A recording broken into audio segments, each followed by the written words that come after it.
এক গ্রামে এক বিধবা মহিলা তার পুত্রকে নিয়ে বাস করত। কয়েক বছর পরে পুত্রটি একটু বড় হলে তাকে স্কুলে ভর্তি করে দেয়। সে একা একাই বনের মধ্য দিয়ে স্কুলে যেত। বনের পথ মাঝে মাঝেই তার ভয় করত। একদিন সে তার মাকে বলল, এই বনের মধ্য দিয়ে যেতে আমার বড় ভয় করে মা। তখন তার মা বলল, তোর ভয় কি? বনের মধ্যে তোর মধুসূদন দাদা আছে। যখনই ভয় পাবে তাকে ডাকবি, সে তোকে বনের রাস্তা পার করে দেবে। শিশুটি সরল বিশ্বাসে তাই স্বীকার করে নিল।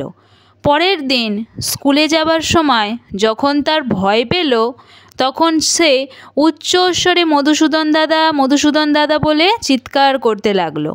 বালকের অসীম ভক্তি ও সরল বিশ্বাসের জন্য বৈকুণ্ঠে ঠাকুর আর স্থির থাকতে পারলেন না। তিনি মধুসূদন দাদার রূপ ধরে তার কাছে আসলেন। তাকে দেখে বালকটি অত্যন্ত আনন্দিত হলো। মধুসূদন দাদা তাকে বনের রাস্তা পার করিয়ে দিলেন। এইভাবে মধুসূদন দাদা বালকটিকে রোজ রাস্তায় পার করিয়ে দিত এবং মাঝে মাঝে তার সঙ্গে খেলাও করত। ছেলেটি তার মাকে মধুসূদন দাদার কথা বলেছিল। তখন তার মা ভাবত, হয়তো কোনো বনবাসীর নাম মধুসূদন, সে তার ছেলেকে রোজ রাস্তা পার করে দেয়। এই জন্য তিনি বিশেষ আমল দিলেন না। এরপরে একদিন গুরুমশাইয়ের মা মারা গেলেন।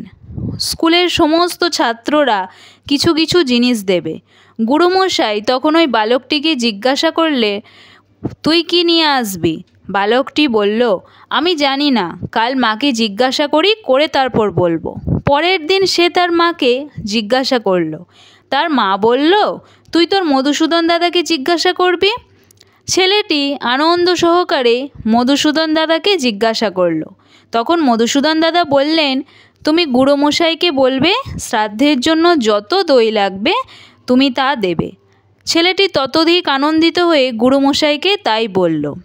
শ্রাদ্ধের দিন সকাল থেকে সবাই ব্যস্ত।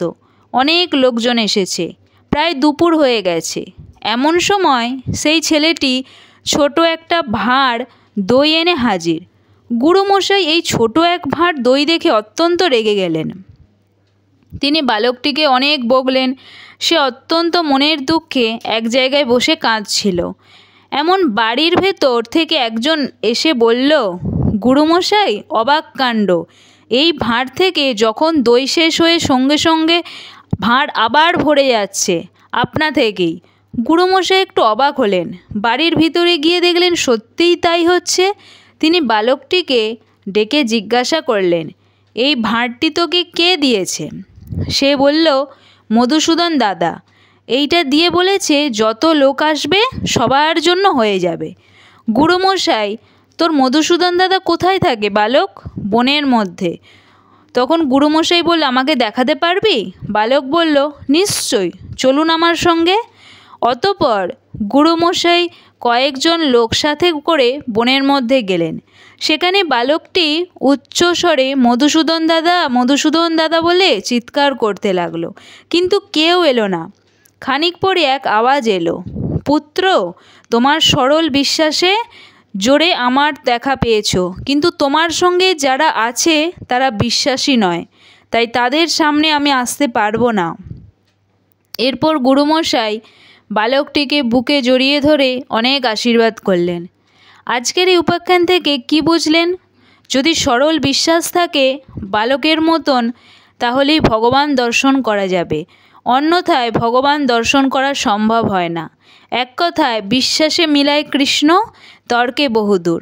হরে কৃষ্ণ কৃষ্ণ কৃষ্ণ হরে হরে, হরে রাম রাম রাম হরে হরে।